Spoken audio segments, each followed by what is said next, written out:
À vous, chers amis auditeurs, de décryptage sur la radio Lumière du Soir qui émet sur la modulation de fréquence 93.3 depuis la ville de Douala.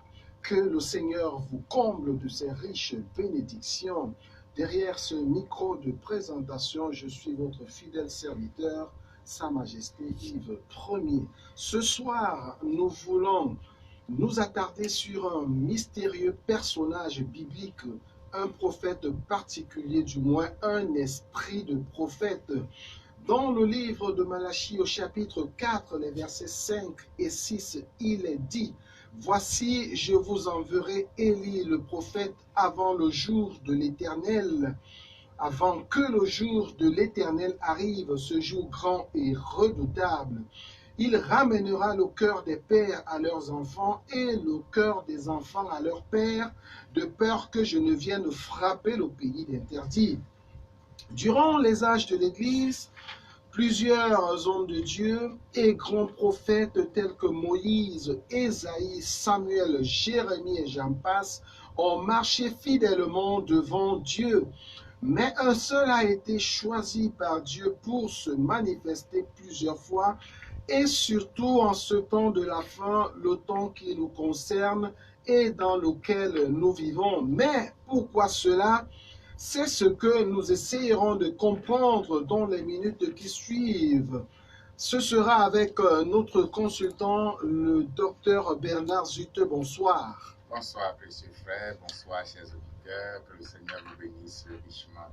Peut-on penser, révérend, que Dieu a beaucoup aimé l'esprit d'Élie au point de l'utiliser à nouveau au temps de la fin? Certainement, la question est assez pertinente parce que déjà, avant d'entrer, je tiens à donner un petit conseil. Nous sommes en période d'examen. Oui. Et il se trouve qu'il y a beaucoup de nos enfants qui affrontent les examens depuis quelques semaines et qui vont continuer pendant un certain temps. Aussi, le but de ce média est aussi d'aider et de soutenir autant que faire se peut. Aussi, je tiens à dire aux parents de rappeler souvent aux enfants que lorsqu'ils vont faire les examens ou affronter les examens, qu'ils prennent soin de ne pas manger les aliments chauds en matinée. Parce que quand vous prenez du café ou du lait chaud, ça a tendance à ralentir les fonctions cérébrales et à endormir le cerveau. Aussi, il est inconvénient de manger chaud, parfois de manger des aliments lourds comme des haricots et tout. À 7 heures pour aller composer à 9 heures, 8 heures, ça ralentit beaucoup le cerveau. Donc, il est conseillé de manger les aliments crus, mais l'idéal en général, c'est que les enfants fassent l'expérience. Prenez peut-être à autour de 7 heures, 8 heures, 2 chocolats, 2 mambo noirs. Et je crois que votre cerveau aura un maximum de carburant pour travailler à pleine puissance pendant les examens. Ça fonctionne assez bien pour les enfants et surtout que les élèves arrêtent de commettre le genre d'erreur qui consiste à commencer à lire les cours peut-être 1 heure ou 2 heures avant l'examen. Quand vous lisez les cours, pendant que vous lisez, votre cerveau est en état de réception. Comment pouvez-vous demander à un cerveau de commencer à recevoir à 7 heures et ensuite commencer à émettre à 8 heures? Conséquence, ça embrouille souvent beaucoup et ils ne se retrouvent plus dans les leçons qu'ils ont apprises depuis. Donc, la technique idéale veut que si vous avez l'examen à 8 heures, alors autour de 7 heures, 7h30, prenez une feuille de brouillon, commencez à faire une multiplication, par exemple, de 5 chiffres ou 4 chiffres fois 4 chiffres rapidement. Là, vous êtes en train de demander à votre cerveau de commencer à émettre des informations. Et le cerveau comprend que l'heure est venue d'émettre les informations, alors il peut rentrer dans l'épreuve étant bien disposé.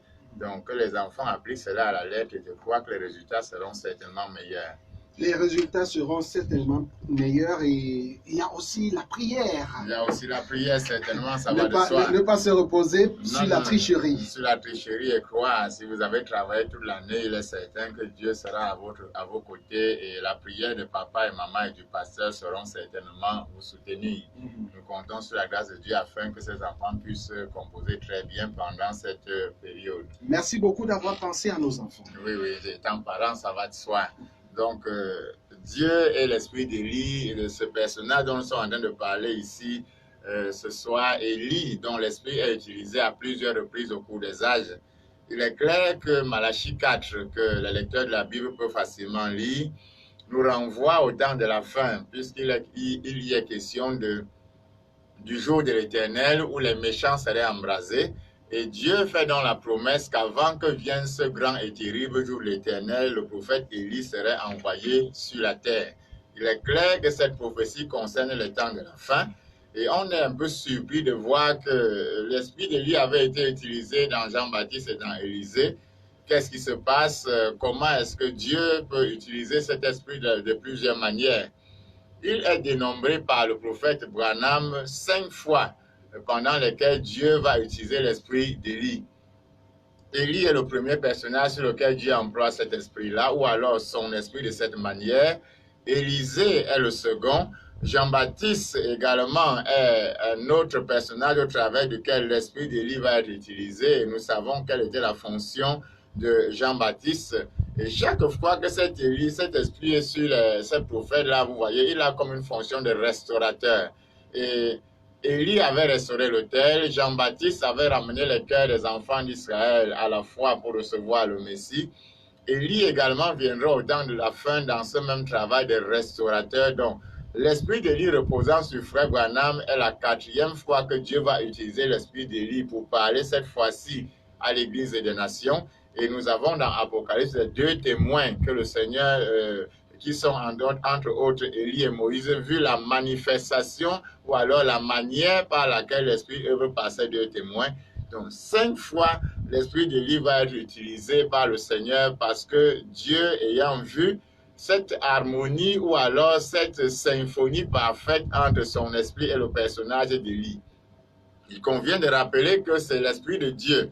Mais vu que l'homme qui l'a porté en premier de cette manière a été si aligné au dessein de Dieu, alors Dieu a décidé d'appeler cela l'Esprit d'Élie. Donc il n'est pas sacrilège que l'Esprit de Dieu, le Saint-Esprit, soit appelé l'Esprit d'Élie. Et également, on voit que lors de la première venue du Seigneur, Élie a été envoyé comme précurseur, préparant le terrain ou alors préparant le cœur à le recevoir. Il ne serait donc pas surprenant que pour la seconde venue du Seigneur, Élie soit encore envoyé pour préparer une épouse pour l'enlèvement. L'époux avait été présenté par Élie dans la vie de Jean-Baptiste. Il n'est donc point surprenant que l'épouse également, qui est sa femme, le corps mystique du Seigneur, soit encore présentée par un homme portant l'esprit d'Élie. Donc, Dieu a été pleinement satisfait au travers de la manière dont son esprit a travaillé dans ce personnage.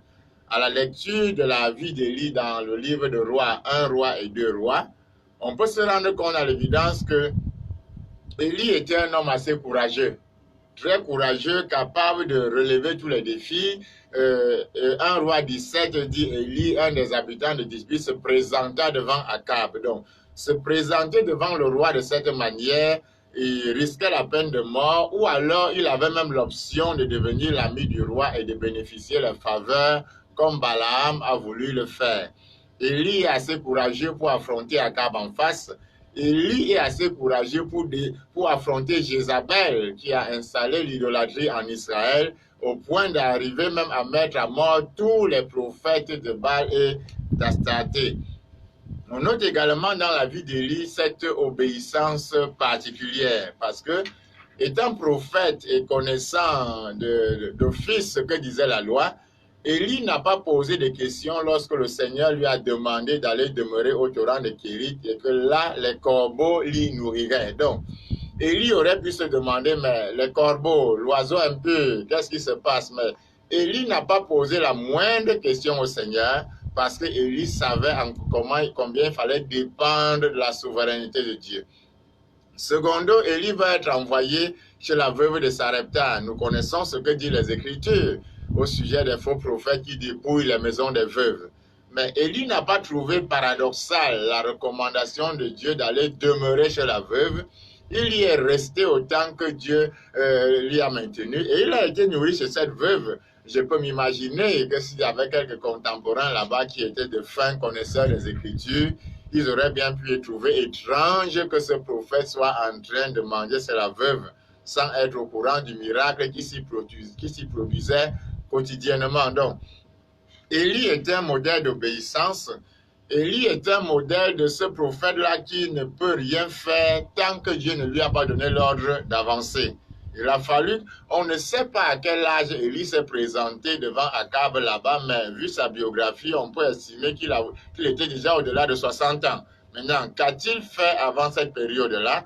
On comprend qu'on a ici affaire à ce genre de prophète qui dépend entièrement de Dieu, qui ne lèverait pas le petit doigt tant que Dieu ne lui aurait pas dit d'avancer. Vous voyez, c'est autant d'éléments qui ont amené Dieu à apprécier cette dépendance, à apprécier cette manière d'être non seulement courageux, mais aussi d'être inflexible. Parce que quand l'onction était sur Élie, et quelle que soit la manière par laquelle l'onction le conduisait, Élie demeurait ferme sur les commandements du Seigneur. Quand vous parlez ainsi, nous sommes tellement intéressés, on se dit qu'il y a peut-être quelque chose à faire. Au sortir de cette émission, vous aurez des gens qui vont se mettre dans la prière pour être... Est-ce que ce n'est pas un esprit choisi, peut-être un esprit de Christ qui est revenu sur l'être humain? Puisque ça a toujours été l'esprit de Christ dans ces prophètes et que c'est l'esprit de Christ en Frère Branham, en Élysée, mais il va de soi que Dieu étant celui qui connaît la fin d'une chose avant le commencement, a conçu ces personnes et les a envoyées sur la terre,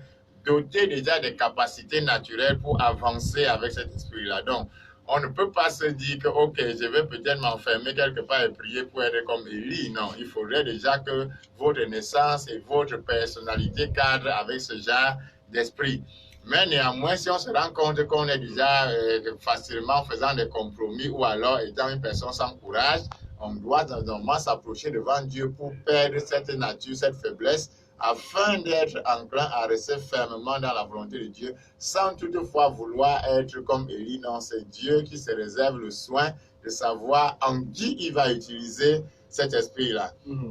Donc, il est notable que Élie était très obéissant, Élie était très dépendant, mais surtout, on voit aussi dans la vie d'Élie cette sorte de dualité. Quand Élie est sous l'onction, vous voyez, on le sent très vigoureux, très courageux et très inflexible. Également, quand Élie n'est pas sous l'onction, il est aussi 100% humain. Vous voyez, très conscient de son incapacité. On va le voir se lamenter sous les chaînes de Genèse là-bas en disant « Je ne suis pas meilleur que mes pères ». On va le voir prendre la fuite pendant que Jézabel menace d'attenter à sa vie. Donc, Élie montre aussi ce côté dont l'apôtre Paul disait un jour, c'est quand je suis faible que je suis fort. Il est conscient de sa petitesse, il est conscient de son incapacité, il est conscient du fait que sans Dieu, il est incapable de faire quoi que ce soit. Et je crois que c'est une qualité que Dieu recherche beaucoup chez les vrais serviteurs. Frère Branham dira un jour, s'il y a quelque chose que Dieu respecte chez un homme, c'est l'humilité. Donc, Élie est doté de cette capacité-là. Également, lorsqu'on regarde également dans la vie d'Élie de plus près, on se rend compte aussi que Élie aussi est un grand formateur d'hommes. Élie a quelque chose qu'on trouve un peu rarement sur la terre aujourd'hui. Cet homme qui a un vrai appel de Dieu dans sa vie, qui a un vrai don, qui a un vrai ministère et qui est capable de former un autre sur le chemin. Primo, nous voyons ici que Élie n'a pas eu un élève pris dans le tas. Il y avait beaucoup d'enfants d'Israël qui étaient peut-être des hommes très prieurs, très assidus, ainsi de suite. Mais Élie a attendu jusqu'à ce que Dieu lui-même pointe Élisée pour être son successeur. Et une fois que Élisée a été pointé, alors Élie a laissé la révélation le conduire pour savoir le reste des choses à appliquer. Et on verra également qu'à la fin de la formation, Élie va faire passer à Élisée un test pour voir si la formation est achevée. Lorsque dans 2 Rois, la Bible dit, lorsque l'Éternel fit monter Élie au ciel dans un tourbillon, Élie allait avec Élisée de Gilgal. Et Élie va passer ce test à Élisée en disant, reste ici, l'Éternel m'envoie à Bethel, et pour vérifier si Élisée peut se connecter à l'esprit, pour vérifier si Dieu peut déjà s'adresser directement à Élisée. Et quand Élisée va dire, l'Éternel est vivant, ton âme est vivante, je ne te quitterai pas, alors Élie commence à percevoir que la formation est complète parce que Élisée peut se connecter directement au Seigneur. Donc, On voit ici un grand prophète, on voit ici un grand formateur, on voit ici un homme rempli d'humilité, mais on voit aussi un homme qui, sous l'onction, ne s'amuse pas avec la parole. Il est prêt à écarter du chemin de Dieu tous ceux qui amènent l'idolâtrie en Israël. Donc, c'est autant de caractéristiques qui amenaient Dieu à se plaire dans cet esprit-là, à se sentir à l'aise à travailler avec ce personnage, au point où Dieu a réutilisé 4 fois de suite, ce qui fait 5 au total, l'esprit d'Élie dans d'autres prophètes à venir. Qu'est-ce qui fait que c'est un homme comme Élie ait cet amour pour former la jeunesse? Nous voyons par exemple Élisée, Oui. parce que le tableau aujourd'hui nous montre des grands hommes qui, lorsqu'ils ne sont plus là, on ne voit pas que la relève a été assurée. C'est vrai, voyez, il n'est pas donné à tous les hommes d'avoir la capacité de transmettre un art. Tous les grands footballeurs ne deviennent pas de bons entraîneurs. Parfois, les meilleurs entraîneurs ont été de piètres footballeurs. Donc, vous voyez que c'est une autre facette d'un don. C'est une autre, je dirais même un sous-don que Dieu place dans le cœur d'un homme d'avoir la capacité de former des hommes. Et même quand il faut les former, très peu sont le nombre de ceux qui restent sur le sentier et qui ont un vrai appel. Parce que parfois, les uns essaient de former des personnes qui parlent bien, des personnes qui semblent être des bons fidèles à l'Église, sans avoir en main les outils permettant de détecter au préalable le don à l'intérieur. Est-ce que c'est pas parce qu'on se dit qu'en formant quelqu'un, on perd une partie de son pouvoir? Parce que aujourd'hui... Là, ce serait une forme de complexe. Aujourd'hui, oui. Le révérend Bernard Zuteux est cet arbre-là qui fait la forêt. Oui. S'il partage un peu de ce qu'il a, oui. Il a l'impression que l'esprit diminue en lui, puisque non, tous les regards... La gloire diminue, pas l'esprit. Tous les regards ne seront plus tournés vers lui. Il y aura d'autres personnes vers qui les regards pourront être tournés. J'aime aller dire souvent, il y a certains proverbes qui sont typiquement africains et reflètent une certaine mentalité africaine. Un de ces proverbes est celui-là qui dit « Un vieillard qui meurt est une bibliothèque qui brûle ». Vous ne trouverez pas ces proverbes sous les cieux occidentaux parce qu'on sait que si un vieillard meurt, il doit avoir transmis le savoir, en sorte que la bibliothèque ne brûlerait pas. Et c'est ça qui fait son bonheur. Son bonheur est d'en transmettre. Or, chez nous, le bonheur, c'est de conserver. Vous voyez, c'est autant de choses qui créent un peu un certain, qui, à la limite, même fragilise l'évolution de nos civilisations. Et aussi, vous remarquerez qu'un décor atypique, même en Afrique, aller dans les zones où poussent les vrais baobabs, vous verrez que sous les baobabs, les arbres meurent complètement. Le décor est complètement vide. Par contre, allez par exemple là-bas en Israël, quand vous voyez un grand chêne, d'autres grands chênes poussent facilement à côté, ça devient une forêt de chênes. Donc, un chêne ne tue pas la végétation voisine. Autant de choses qui reflètent un peu notre perception des choses. Mais je crois que le Seigneur étant devenu chrétien, nous devons perdre cette vision des choses, perdre cette mentalité, parce qu'en formant quelqu'un d'autre, vous permettez, vous ajoutez votre bagage à son bagage. Ça fait que la génération qui viendra après vous aura un plus que vous. Si vous ne souhaitez pas voir la génération qui vient après vous vous dépasser, alors quelque chose cloche à l'intérieur. Aujourd'hui, Benjamin Franklin et Thomas Edison ont travaillé jusqu'à avoir les cheveux tout blancs sur la lumière. Mais un bébé peut appuyer l'interrupteur aujourd'hui et la lumière est claire dans sa maison. Mais quelqu'un y a laissé sa vie. Donc, il faut toujours rêver en se disant que je peux travailler pendant 20 ans et après, quelqu'un vient mettre juste les points sur les i et on a le résultat. Qu'importe, l'important n'est pas que mon nom soit cité, mais c'est que l'humanité ait évolué. Il est peut-être temps pour nous de comprendre que lorsque nous venons sur la terre, nous travaillons pour faciliter la vie aux autres. Pour faciliter le chemin à quelqu'un d'autre. Une fois, j'étais en train de voir comme ça l'histoire de la relativité et je me suis rendu compte qu'en fait, ça faisait plus de 200 ans que les gens travaillaient sur la relativité et que Einstein a fait que mettre les points sur les i. On ne parle pas beaucoup des prédécesseurs, mais pourtant, si les prédécesseurs n'avaient pas été là, on n'aurait pas eu le résultat qu'on a aujourd'hui. Frère Branham dira un jour clairement que je souhaiterais, si le Seigneur m'accorde, d'avoir un jour l'occasion de former des prédicateurs dans une école. Former, c'est aussi un don, c'est aussi un art, mais c'est surtout la volonté de Parce que si le savoir se perd, imaginez que si les générations qui nous avaient précédées n'avaient pas conservé la technologie qu'elles avaient eue en ce temps-là, nous serions encore aujourd'hui en train de bricoler la calculatrice. On serait encore en train de bricoler, je ne sais pas, une ampoule. Mais parce que ce savoir a été transmis, alors on peut y ajouter et avancer. Je pense qu'il doit en être ainsi dans le spirituel. Élie était ce genre de personnage.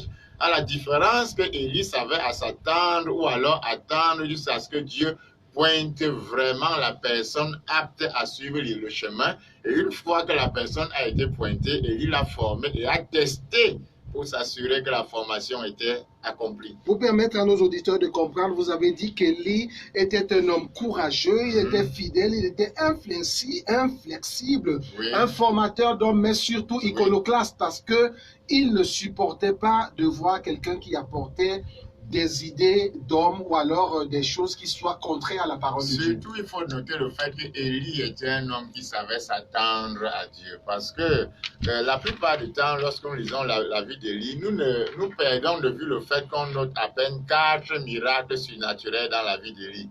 Et parfois, le lecteur a l'impression qu'Élie accomplissait un miracle matin, midi, soir, ainsi de suite. C'est à peine 4. Non pas que la puissance lui manquait souvent, non parce que Dieu était mort dedans, mais Élie savait bouger quand Dieu demandait et l'exigeait. Et si Dieu faisait 2, 3, 4 ans, Élie a fait 3 ans et demi chez la veuve de Sarepta. Et Dieu n'a pas toussé pendant ce temps. Élie n'en faisait pas un cas. Élie ne trouvait pas cela bizarre. Bon, aujourd'hui, le prédicateur moderne, s'il fait une réunion et il n'y a pas un miracle, la réunion a échoué. S'il fait une réunion et quelqu'un n'a pas parlé en langue ou quelque chose, la réunion était morte. Vous voyez, on arrive à une génération de gens qui veulent piloter Dieu. Or, les personnages comme Élie avaient cette force de caractère de savoir s'attendre à Dieu. Aujourd'hui, dans le monde, on parle de la réincarnation. Révérend Bernard Zutteux, les courants de pensée qui croient en la réincarnation s'appuient justement sur le cas d'Élie, d'Élisée et de Jean-Baptiste. Est-ce que la Bible soutient la réincarnation? C'est vrai que lorsqu'on regarde cette théorie ou alors cette école de pensée, le personnage constamment cité, c'est Élie, Élisée. Il parle en ce temps que Élie se serait réincarné dans ces autres personnages.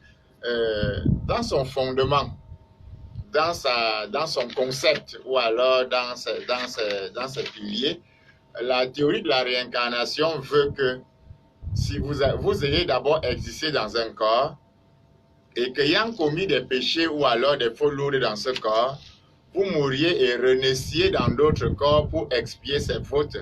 Et en passant ainsi par plusieurs séries de morts et renaissances, vous êtes en train de vous purifier. Ce cycle est appelé de samsara.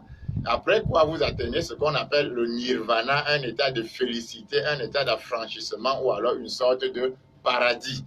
Et ainsi, les tenants du courant de pensée de la réincarnation pensent que les personnes qui sont souvent mendiantes, estropiées ou alors subissant beaucoup d'afflictions dans la chair, sont ainsi en train d'expier les péchés qu'elles auraient commis dans des vies passées, sont en train de payer le prix. Et ces personnes-là donc soutiennent que Jean-Baptiste serait mort de martyr, une forme d'expiation à ce que Élie aurait fait en égorgeant les prophètes de Baal. Donc c'est un peu cela les socles des courants de la plante de la réincarnation. Vous mourrez et vous allez dans d'autres corps où vous êtes dégradé un peu dans le but d'expier ou alors d'affranchir vos péchés jusqu'à ce que quand le cycle de purification est terminé, vous parvenez ainsi au nirvana appelé encore paradis. Mais à mon sens, c'est une bien belle théorie qui peut faire l'objet de beaucoup de démonstrations et qui a fait l'objet de beaucoup de livres. Mais de là à chercher à trouver un support fondamental de cela dans les Saintes Écritures, je trouve que là, ce serait quelque peu déplacé parce qu'il n'y a pas de verset de la Bible ou alors le personnage d'Élie et la multiple usage de son esprit ne laisse pas penser à la réincarnation. J'ai souvent pour habitude de penser que s'il fallait que les hommes meurent et se réincarnent pour faire d'autres hommes, j'aimerais bien comprendre pourquoi il y a quelques années, nous étions 1 milliard sur la Terre. Aujourd'hui, nous sommes encore plus nombreux. D'où viendrait le surplus? Il serait les réincarnations de qui? À moins que pendant la réincarnation, il y ait aussi des scissions, des multiplications de personnages. Mais ça me semble quand même une équation assez très peu plausible. Donc, si vous êtes 1 milliard aujourd'hui, demain vous êtes 2, 3 milliards, d'où viennent les autres milliards? Mais il faut bien convenir que c'est Dieu qui décide d'envoyer la vie sur la terre. Autre chose maintenant qu'il convient de remarquer avec l'esprit d'Élie, l'esprit d'Élie n'est pas l'esprit de l'entité ou de l'être humain appelé Élie.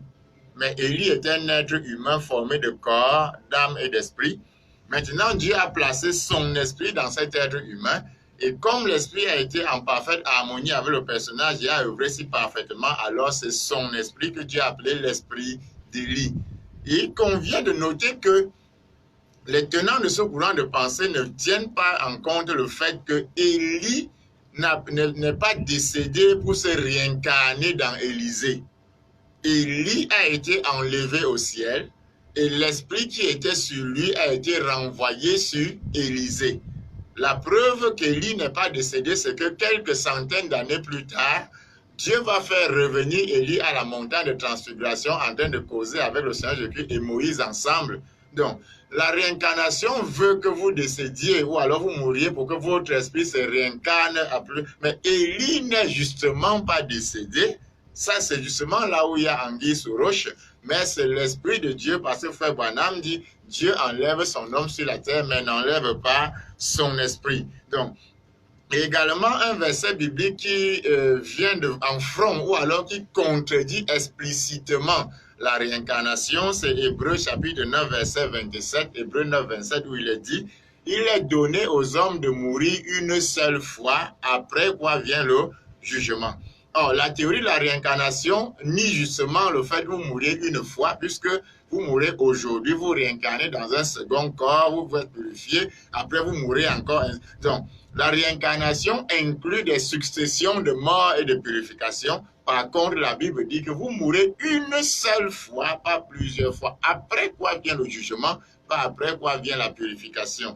Donc, à mon sens, je crois qu'il n'est pas convenable ou alors il n'est pas scripturairement prouvable de dire la réincarnation. Un exemple également assez patent, c'est qu'aujourd'hui, l'esprit de Christ, l'esprit qui agit dans le Seigneur Jésus-Christ est répandu sur des milliers d'hommes sur la terre, mais nous savons que Jésus-Christ reste une entité vivante sur le trône, intercédant pour les péchés des saints. Si la réincarnation tenait de quelque façon que ce soit, il aurait fallu que Jésus soit décédé et qu'un seul être humain sur la terre soit détenteur de son esprit. Mais aujourd'hui, cet esprit vit dans le cœur de beaucoup de chrétiens sur la terre, mais ce qui lui-même ressent entièrement un être, entièrement Dieu incarné dans la chair. Donc, je crois qu'à mon sens, que non, c'est le Saint-Esprit qui a agi dans Élie, qui a agi dans Élisée, dans Jean-Baptiste, en Frère Branham, ainsi de suite. Cela ne soutient de quelque manière, ça ne soutient pas de quelque façon que ce soit la théorie de la réincarnation. Alors, révérend Bernard Zutter, Élie était un personnage quand même mystérieux, oui. Un personnage qu'on ne comprend pas. Je vais quand même vous lire une portion de l'écriture, c'est bien dans le livre de 1 Roi au chapitre 17, le verset 1 qui dit « Élie le Tishbite, l'un des habitants de Galad, dit à Akab, l'Éternel est vivant, le Dieu d'Israël, dont je suis le serviteur. Il n'y aura ces années ni rosée ni pluie, sinon à ma parole. » On voit un homme qui sort de nulle part. Peut-on dire que ses origines mystérieuses ont un caractère prophétique? Il va de soi que tout ce qui rentre dans la vie du personnage d'Élie a un caractère hautement prophétique et surtout, toutes ces prophéties trouvent leur plein accomplissement au temps du soir. L'apôtre Paul nous a dit que tout ce qui était de la loi était des ombres, qui n'étaient que des images typifiant les choses qui allaient venir. Paul ne parlait pas seulement des sacrifices et des rituels qui se passaient au temple, mais Paul faisait allusion à tout ce qui rentrait dans cette dispensation qui précédait la venue de notre Seigneur. Et tout ce que Dieu faisait par les prophètes dans ce temps était des types, des images ou des symboles permettant de comprendre le dessein ou le plan de Dieu dans les siècles à venir. Donc, Élie est un personnage dont nous n'avons aucune généalogie. Pas de père, pas de mère, pas d'affiliation, pas d'origine. On l'a vu sorti du désert un jour, comme ça. Un habitant de Tishbite tout court, comme parachuté, ainsi de suite. Donc, on a le cas seulement de Melchisedec qui est encore mentionné comme ça. Mais voilà un personnage qui sort de nulle part. Et Dieu voulant déjà montrer par là que le même décor se planterait chaque fois qu'on aurait ce genre de personnage sur la scène.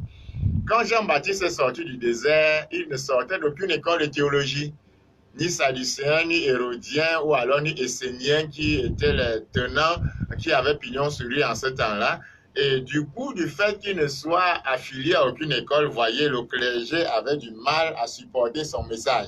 Parce que la tendance moderne religieuse veut que dès que vous commencez à parler des Écritures, chaque auditeur veut... Il n'était rattaché à aucune école. Aucune école de pensée, aucune formation. Et du coup, j'imagine que son français ou alors son araméen devait être catastrophique.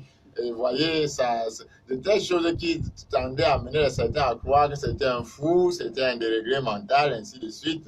Donc, Dieu voulait montrer par là que cet esprit de lui, quand il agirait chaque fois, il ne sortirait pas de la tendance globale. Il ne sortirait pas des meilleures écoles de théologie. Il ne sortirait pas de la religion qui a pignon sur rue, mais il viendrait de nulle part. Il n'aurait pas de background théologique. Il n'aurait pas de référence académique. Et justement, ce serait un des facteurs qui va contribuer à aveugler les contemporains. Et Jean-Baptiste a été vraiment une pierre d'achoppement pour les religions, pour les religieux et le clergé en ce temps-là, encore qui s'opposait farouchement au clergé et allant jusqu'à s'opposer à Hérodias. Mais où est même sortie cette tendance d'avoir des hommes de Dieu qui sortent des écoles? Parce que lorsqu'on regarde Moïse, on regarde tous les autres. On se demande justement où cette tendance est sortie, parce qu'en fait, laissons même l'Ancien Testament et venons dans le Nouveau Testament. On ne sait pas de quelle école les pierres sont sortis, mais ils ont été formés sous le Seigneur. L'apôtre Paul a formé les Timothées. Il n'avait pas une école de philosophie. Aujourd'hui, les hommes, les prédicateurs, Frère Branham aimait toujours aller dire, Dieu va appeler un homme et mettre en lui un vrai don pour son service. Quelqu'un l'enverra dans un séminaire et il sortira là-bas complètement foutu. Parce que là maintenant, on lui apprend à parler, on lui apprend à ordonner son discours, on lui apprend à être un psychologue, on lui apprend... Or, l'Esprit de Dieu est censé se servir de cet homme pour l'utiliser comme bon semble au Seigneur, pas pour plaire aux hommes. Et du coup, on l'apprend à savoir s'adresser, on lui apprend, à savoir s'adresser aux personnes selon leur classe hiérarchique. Et à la fin, vous avez un produit, quelqu'un qui veut à tout prix s'assurer que son sermon passe bien, qui veut s'assurer d'être bien vu de toutes les classes sociales, ou alors qui veut s'afficher comme quelqu'un de civilisé. C'est bien d'être civilisé, mais le dessein premier de Dieu, c'est d'avoir en main des hommes dont il peut se servir et au travers même desquels il peut décrier les turpitudes ou alors les errances de la société moderne. Maintenant, si le prédicateur commence à vouloir être bien vu, à occuper les premières places dans les réceptions, ça va de soi que les compromis vont suivre avec. Donc, Élie sort carrément du néant, Élie sort de nulle part parce que Dieu veut refléter que même au temps de la fin, lorsque ce prophète Élie viendra au temps de la fin, on ne saurait pas exactement qui est son professeur de théologie, de quelle dénomination est-ce qu'il sort, son enseignement, comment on va le caser, où est-ce qu'on va le classer. Et le fait qu'Élie également ne vienne pas d'une école est un atout majeur pour son ministère, parce que là, on a en face de nous quelqu'un qui n'est pas formaté. Quand vous avez été formé dans une école, vous faites le maximum pour refléter cette école. Et justement, la différence avec des personnages comme Élie, Élisée et Frère Branham, c'est cette dépendance de la révélation directe. Puisqu'ils n'ont pas quelque chose sur quoi s'appuyer, puisqu'ils n'ont pas quelqu'un qui leur a dit que bon, dans telle situation, il faut faire comme ça, dans ceci, il faut faire comme ça. On voit Élie qui est face à un enfant mort, mais il n'a pas une formation théologique qui dit que quand l'enfant est mort, verse lui sur la tête, danse ici, pose les mains ici. Il est obligé de faire les 100 pas dans la maison attendant l'inspiration. Et une fois que Dieu lui dit quoi faire, alors Élie peut appliquer une méthode qu'aucun prédécesseur n'a utilisée. Dieu se plaît à fonctionner de cette manière. Donc, le fait qu'il ne soit pas sorti d'une école, il n'est pas formaté, il n'est pas réglé, il ne cherche pas à montrer à son école qu'il est un meilleur élève, mais tout ce qu'il veut faire, c'est de rester sous la volonté de Dieu. Tel que vous expliquez, on a l'impression que c'est un esprit qui ressemble tellement à celui du Seigneur Jésus. Le Seigneur Jésus a été, puisqu'il est le prophète des prophètes, puisqu'il est le Seigneur des seigneurs, il a été le modèle par excellence de cette manière de fonctionner. Vous voyez, le Seigneur pouvait rencontrer 10 lépreux et vous aviez 10 approches différentes. Il pouvait rencontrer 5 boiteux, c'était 5 approches. Chaque maladie avait comme son médicament. Chaque possession avait sa façon d'être. Et vous voyez, pour arriver à ce niveau-là, il faut dépendre 100% de Dieu parce que Dieu seul sait exactement quoi faire, comment le faire et quand le faire. Et Élie, Élisée et Frère Branham sortent justement de ce genre d'école qui est l'école du désert, qui est l'école de... Le seul professeur, c'est Dieu. Tant que Dieu n'a rien fait, vous ne pouvez rien faire. Et pendant que votre esprit est en train d'être discipliné à cette forme d'obéissance, il va de soi que cela vous conduit à la mort à vous-même, cela vous conduit à l'humiliation, cela vous conduit à un renoncement total. Et une fois que vous êtes arrivé à ce stade-là, voyez, Dieu peut se servir de vous facilement. Et autre aspect majeur, voyez, l'apôtre Paul étant sorti d'une grande école a dû passer par un four de purification qui a pris pratiquement 3 ans et demi. L'avantage avec des prophètes comme Élie et Frère Branham, c'est que la purification n'est pas pénible parce qu'il n'y a pas trop de choses auxquelles mourir. Il n'y a pas trop de background. Le terrain est pratiquement vierge. Aussi, Dieu peut facilement se servir de ce genre de personnages. Donc, les origines mystérieuses d'Élie sont une image, un symbole de ce que lorsque ce prophète viendrait au temps de la fin, il ne sortirait d'aucune dénomination ou alors d'aucune école de théologie standard ou alors ayant déjà des références, comme je dirais, crédibles aux yeux des hommes. Alors, parlant du Seigneur Jésus, je reviens dessus, on voit un esprit qui s'attaque de façon frontale à l'État ou alors au roi. On voit un esprit qui ne réagit que lorsqu'il y a une action ponctuelle. Il ne réagit pas à tout moment. Mais on a l'impression que c'est un esprit qui n'influence pas beaucoup ce temps dans lequel nous vivons. Après le messager de cet âge qui incarnait cet esprit, ceux qui viennent après lui, vous avez parlé de formateur, certainement il a formé des personnes, mais on ne voit pas trop l'influence de cet esprit-là sur ceux qui viennent après lui. C'est le grand art de la saison, c'est le grand problème, c'est le grand vide de cette ère, de trouver des hommes qui, sur le sentier de Dieu, apprennent à dépendre de Dieu. Et surtout que nous devons noter que l'une des prophéties concernant cet âge figure dans le livre de Daniel, où il est écrit « La connaissance augmentera ». Voyez, et du fait de cette prophétie, nous courons vers la connaissance, on court vers la littérature, on court vers les grandes déclarations. Et du coup, on perd de vue le fait qu'en fait, il fallait plutôt courir en sens inverse. Il fallait plutôt ne pas courir vers ces choses-là, mais courir vers l'humilité, courir vers l'abandon total et la dépendance totale. Parce qu'en fait, c'était ça l'atout majeur du ministère de Frère Branham, Élie et ces personnages-là. C'est vrai que le constat que vous faites est assez évident, que on ne retrouve plus facilement ce genre de choses sur la scène, mais ce qui est certain, comme j'aime à le dire, le programme de Dieu avance. Dieu a son timing, il sait comment il va gérer les choses au moment opportun, mais quoi qu'il en soit, son Église avancera et sera prête en temps et en heure. Il y a certainement des jeunes ministres qui nous écoutent en ce moment. S'il y avait un conseil à leur donner, l'idéal pour un véritable serviteur de Dieu, c'est de s'attendre à Dieu? C'est l'idéal, mais encore faut-il savoir comment s'attendre à Dieu.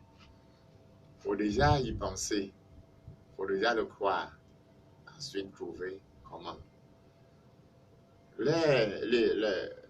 Je dirais, l'éducation, la connaissance, l'école, la lecture nous ont amenés à croire, malheureusement, que c'est parce qu'on lit la parole de Dieu qu'on la comprend. Le b.a.-ba pour quelqu'un qui veut marcher avec Dieu, c'est de prendre conscience que l'intelligence humaine est le pire obstacle de la parole de Dieu.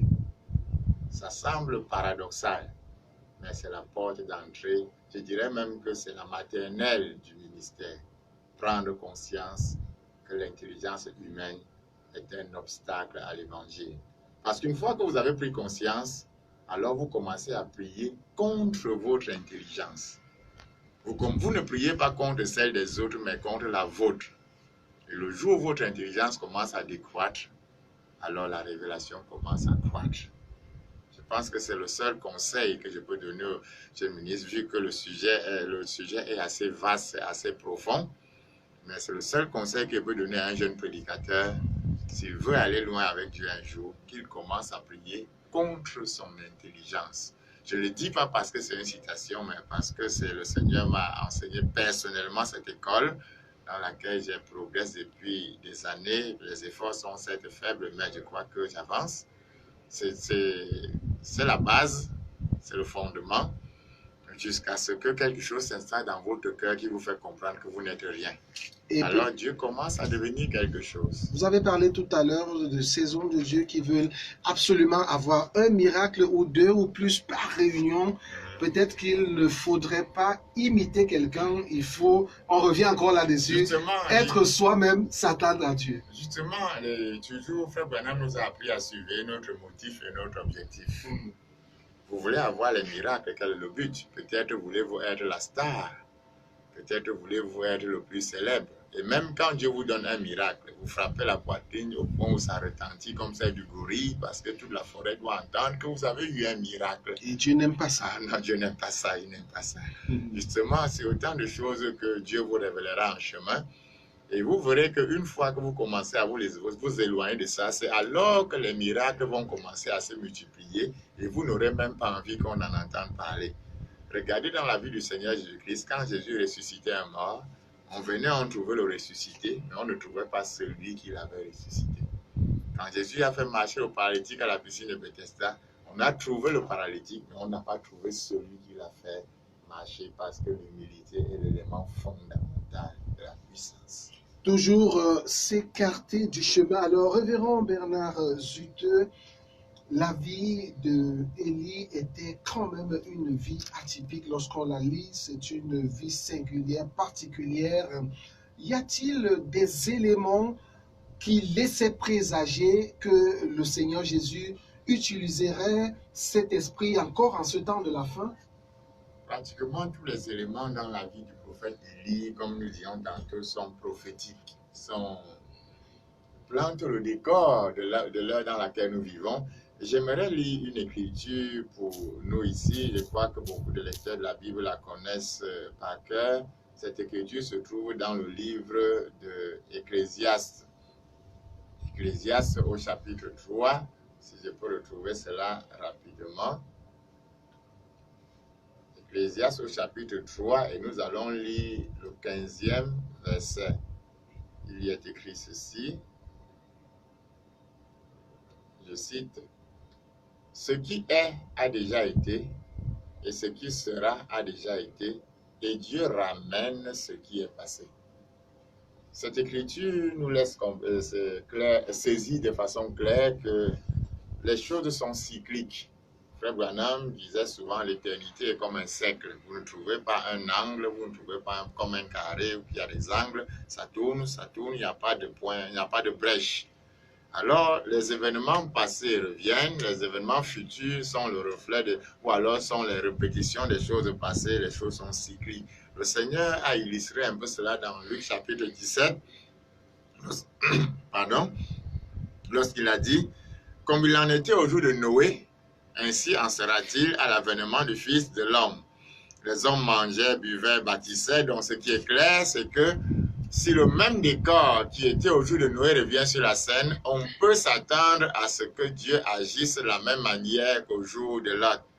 Au jour de Lot, Dieu est intervenu chez Abraham avec un corps et il a discerné les pensées de Sarah. Donc le Seigneur montre que quand le même cycle va encore revenir, lorsque le même état spirituel sera sur la scène, alors attendez-vous à voir Dieu agir de la même manière. Ainsi donc, si le décor naturel et spirituel qu'on avait au jour d'Élie se présente au temps de la fin, si Dieu décide d'utiliser encore l'esprit d'Élie au temps de la fin, c'est parce que le même décor naturel et spirituel va se retrouver encore sur la terre. Et comme Dieu est parfait dans sa première décision, Si le même décor se retrouve, alors Dieu envoie le même esprit sur la scène l'affronter parce qu'il a vaincu au jour d'Élie. Il a vaincu au jour de Jean-Baptiste avec Hérodias, ainsi de suite. Donc, la vie d'Élie et chaque élément qui intervient, son époque, l'atmosphère spirituelle comme naturelle, vont se reprojeter encore de façon cyclique au temps du soir. Alors Dieu promet d'envoyer un prophète dans Malachie 4, dans Marc chapitre 9. Et nous croyons que ce prophète a été confirmé comme étant Frère Branham, afin d'affronter encore cet esprit qui vient pour envahir l'Église. On peut noter déjà que dans le côté naturel, le prophète Élie arrive en Israël dans un contexte particulier. Israël est une grande nation qui est partie de l'Égypte et qui, après l'Exode, a eu des grands rois comme David, comme Salomon, des hommes fidèles à l'Éternel. Et les rois se succédant ont commencé à déchoir. Ils ont commencé un peu à perdre la spiritualité jusqu'à ce qu'est arrivé sur le trône un roi du nom d'Akab, qui allait jusqu'à faire alliance politique avec les Sidoniens en épousant la fille du prêtre de Sidon, Jézabel, pour fortifier son royaume.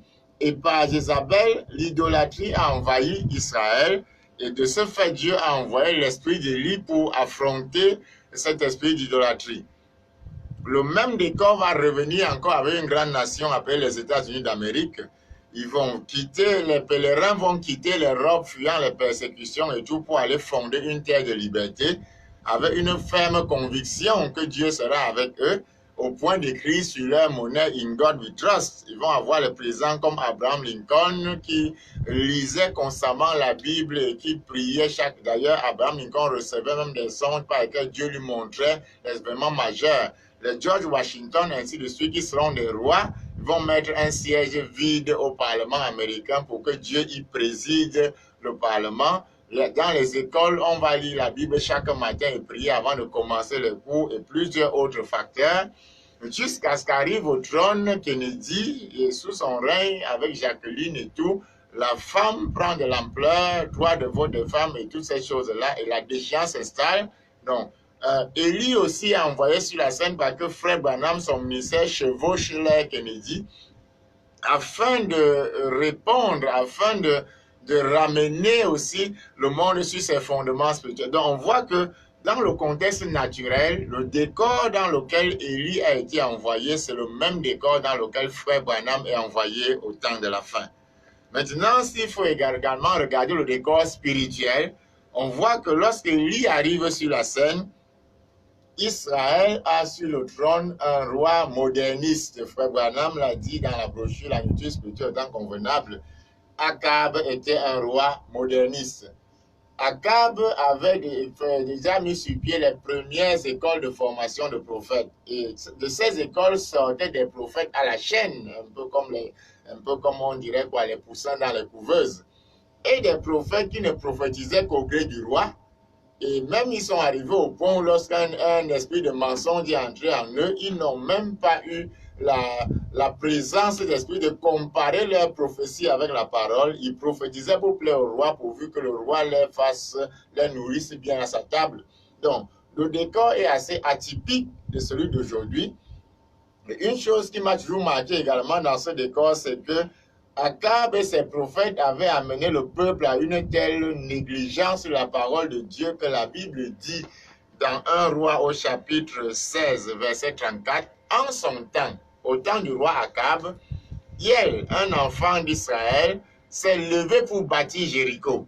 Pourtant, tout enfant d'Israël savait que Josué avait rasé Jéricho. Il avait donné les prophéties selon lesquelles celui qui posait les fondements perdrait un fils et quand il posait les bâtons, il en perdrait. Mais la Bible, en son temps, donc au temps d'Akab, le mépris de la parole de Dieu était arrivé à un stade où il s'est levé pour rebâtir Jéricho. Il a posé les fondements et les bâtons en perdant la vie de son fils. Mais néanmoins, cela n'a pas ramené les gens sur le chemin de la parole.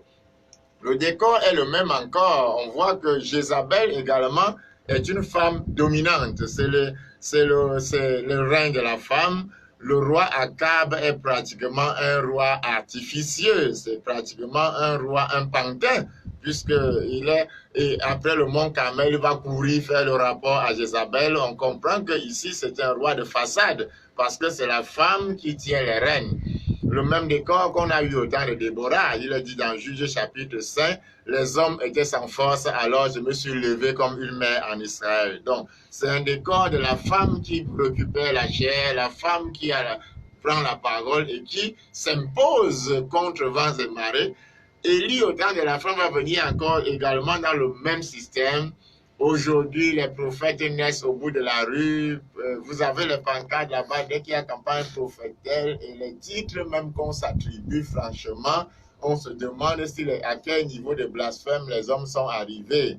Je me souviens, j'ai lu comme ça une fille d'une campagne et un jeune prédicateur s'est attribué au titre de général des armées. Je me suis demandé s'il prend le titre du Seigneur Jésus-Christ en personne, parce que nous savons que c'est lui le chef de l'armée de l'Éternel. Donc, et parfois, c'est vrai, c'est difficile ce décor-là, mais toute cette confusion est du rejet du message d'Élie. Parce que Élie, en son temps, avait été rejeté.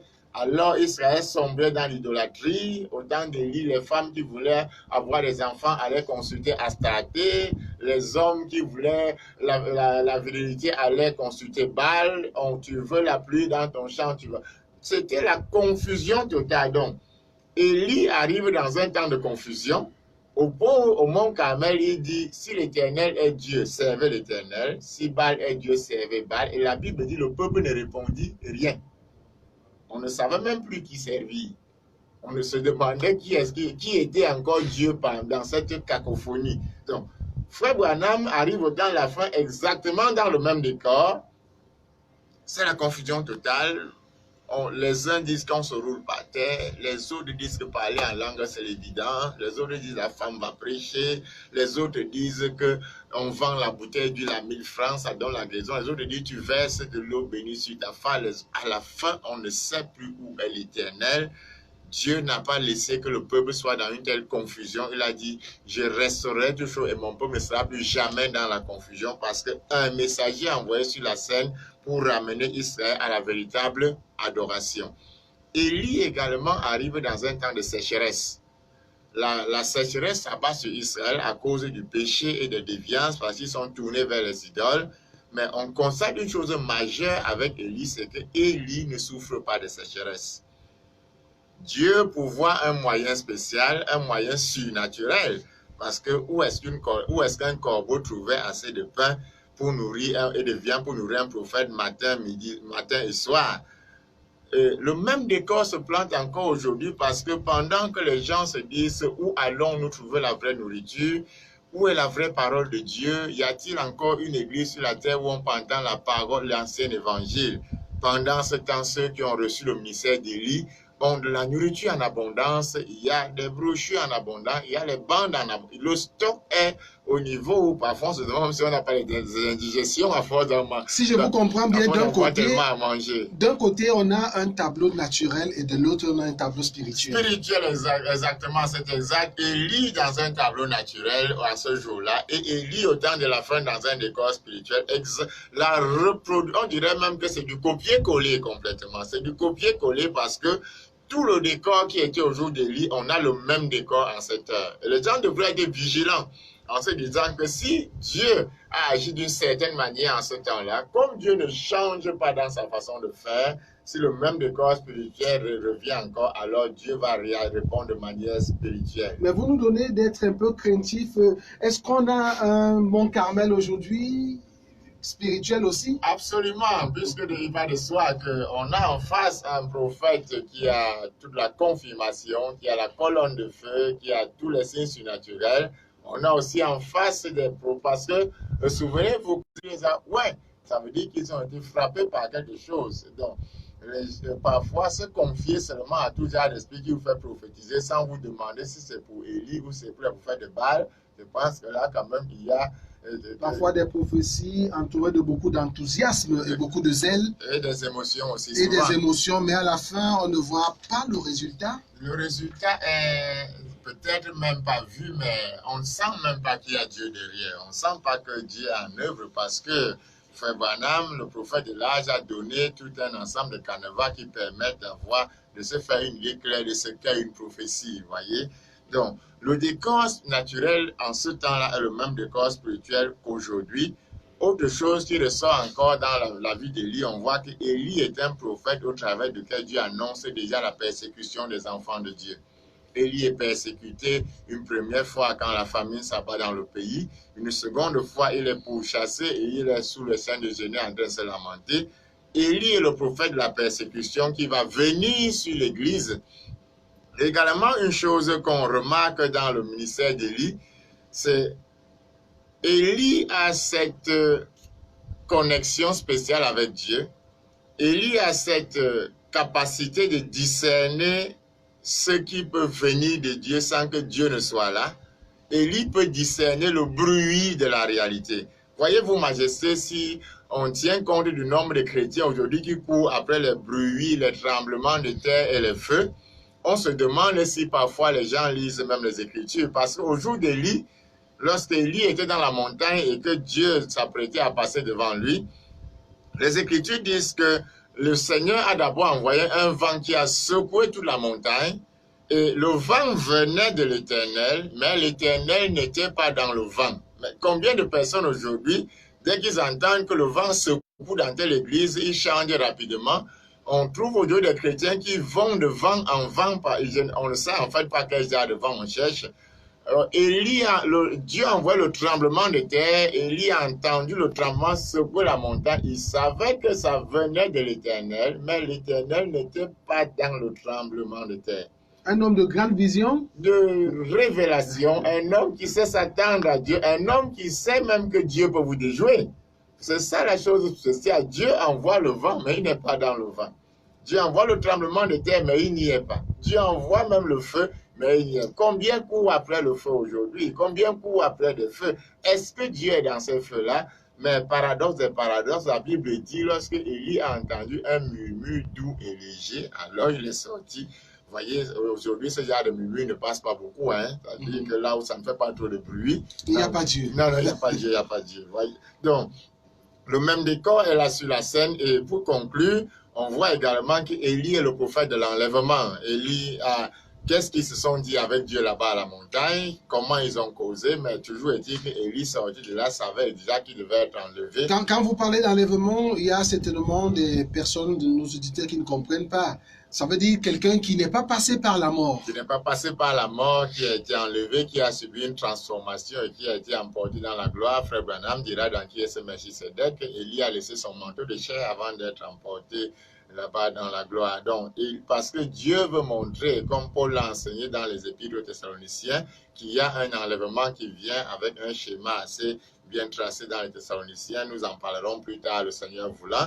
Il y a un enlèvement qui vient, le corps de Christ sera enlevé, l'église mystique partira, et tous ceux qui seront vivants à ce moment-là seront seulement transformés, enlevés, sans passer par la mort naturelle. Pour sortir de cette émission, on sait qu'Élie a à un moment donné dit au peuple, pourquoi tanguez-vous d'un côté et l'autre? Si vous êtes de l'Éternel, mettez-vous derrière moi. Si vous n'êtes pas de l'Éternel, mettez-vous du côté de Baal. Quelle attitude adopter aujourd'hui, puisque c'est le même tableau? C'est le même tableau et je crois que l'attitude est assez simple, se rendre du côté. Que ceux qui sont de l'Éternel se rendent du côté d'Élie.